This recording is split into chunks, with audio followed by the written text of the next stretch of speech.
security prison was built. We have the maximum security prison where you're going to after this tour. We have the medium security prison that was built for criminals only. And we have the smallest prison, which is the prison on your left-hand side.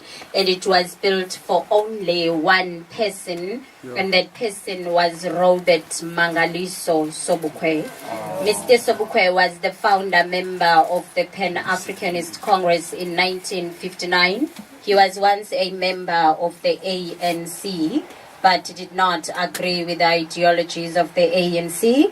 And so he decided to form his own party, and he called it the PAC. In the 40s, he was in the University of Forte. He was once a lecturer in Wits University. In 1948, there was a pass law. That pass law stated that every black person over the age of 18 had to carry a DOM pass. A DOM pass was just a stupid pass that black people had to carry around. It gave them restrictions of where to go, where to work, what time they needed to be back in their houses.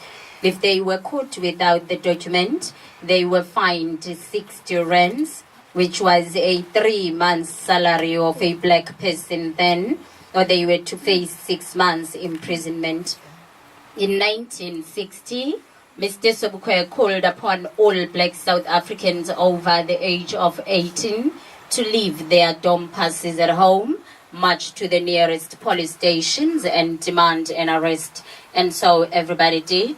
69 people were shot dead in their bags running away from the guns in Sharpeville. Over 100 got injured. Mr. Sobukwe got arrested on that day. That day was called the Sharpeville Massacre. Today it's called the Human Rights Day.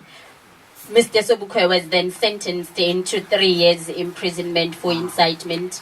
In 1963, when he was about to be released, the cabinet sat and they set a clause.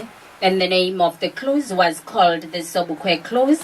They were deciding about his future, whether to let him go home or to banish him to Robben Island. They decided to banish him to Robben Island, and he was isolated in that single house that you see on your left-hand side with the water barrel next to it for 6 long years, not allowed to talk to anyone. He would eat anytime he wanted to. He had clothes to wear. The warders cooked for him. There were 6 warders that were patrolling around his house 24 hours a day, but he was never allowed to talk to them. What he would do when he saw his fellow prisoners walking down to work in the lime quarry where they used to work, is he was not even allowed to say hi to them. He would just scoop up a handful of soil, let the soil filter through his fingers, and that was the message to them, saying that you are the sons from the soil of Africa. Let's fight until the end.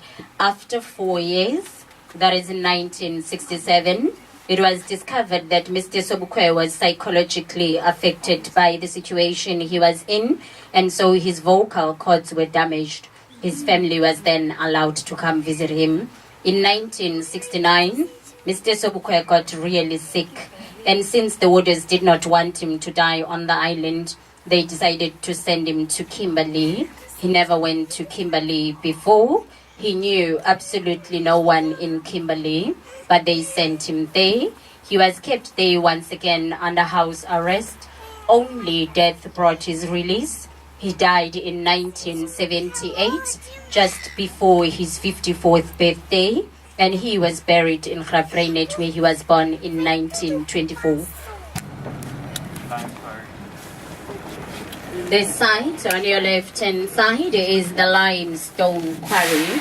It's where all ex-political leaders, those who were isolated from the B section of the prison, used to do their hard labor. They worked there for 8 hours each and every day of the week. They were promised to work there for 6 months, but that 6 months turned into 13 and a half years.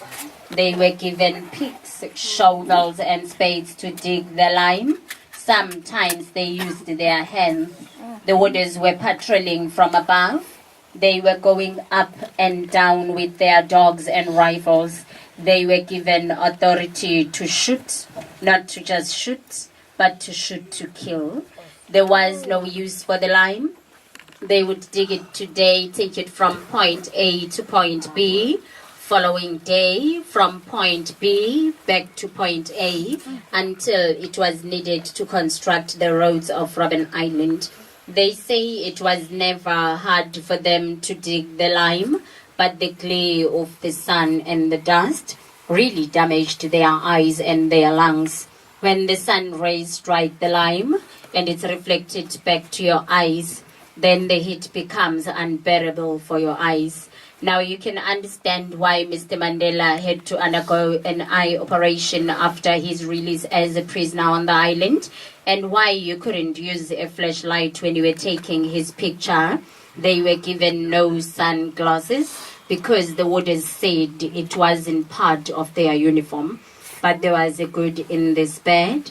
This is the site where they got the opportunity to interact, to discuss issues, to exchange views, and most of all, to teach each other. Most political leaders came to this island literate. They were doctors, teachers, lawyers, but some of them came to this island illiterate.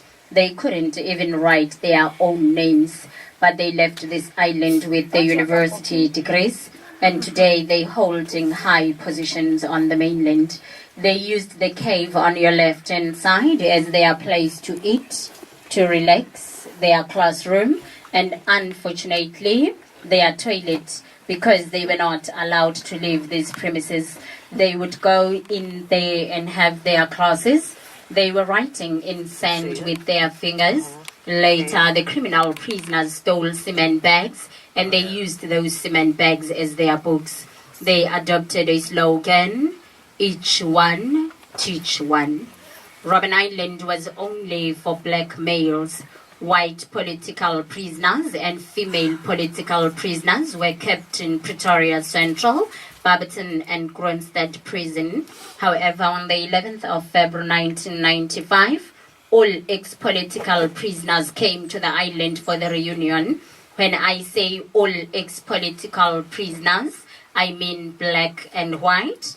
I mean women and men.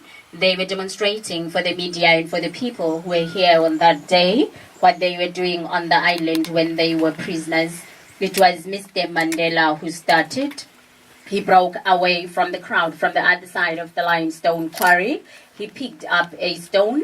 He walked down very slowly towards the pile of stones that you see on your left-hand side at the entrance down there. He had his moment of silence, and then he put the stone down. And all ex-political prisoners that were here on that day, about 1,200 of them, without saying a word to anyone, they did the same thing. After that, they had a moment of silence, and it was in respect of those not make it during the struggle.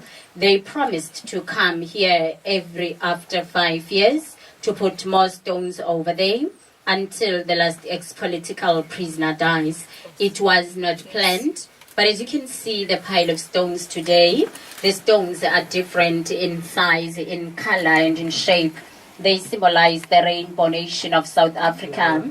The pile of stones is today a monument which reminds us of the hardship and the triumph of human spirit over adversity.